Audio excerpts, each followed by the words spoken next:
মৰমৰ ছাত্ৰ-ছাত্ৰীসকল, আজি আমি চতুৰ্থ শ্ৰেণীৰ বাবে অংকুৰণ পাঠ্যপুথিত উল্লেখ থকা 14 নম্বৰ পাঠটি অলপ আলোচনা কৰিম। গছে যদি খোজ কাঢ়ে। গছে যদি আমাৰ দৰে পাৰে কথা ক'ব, গছে যদি খোজ কাঢ়ে কেনে মজা হ'ব।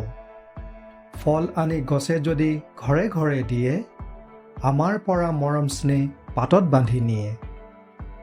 হাবি এৰি গছ যদি আমাৰ লগত যায়, চাইকেল ৰিক্সা গাড়ীবোৰৰ কি হ'ব বিলাই।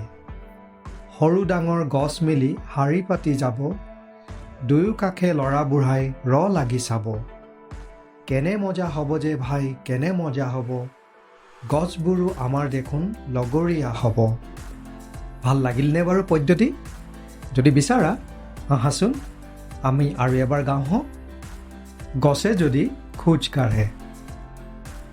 গছে যদি আমাৰ দৰে পাৰে কথা ক'ব, গছে যদি খোজ কাঢ়ে কেনে মজা হ'ব। ফল আনি গছে যদি ঘৰে ঘৰে দিয়ে, আমাৰ পৰা মৰম স্নেহ পাতত বান্ধি নিয়ে। হাবি এৰি গছ যদি আমাৰ লগত যায়, চাইকেল ৰিক্সা গাড়ীবোৰৰ কি হ'ব বিলাই। সৰু ডাঙৰ গছ মিলি শাৰী পাতি যাব, দুয়ো কাষে ল'ৰা বুঢ়াই লাগি চাব। কেনে মজা হ'ব যে ভাই, কেনে মজা হ'ব, গছবোৰো আমাৰ দেখোন লগৰীয়া হ'ব।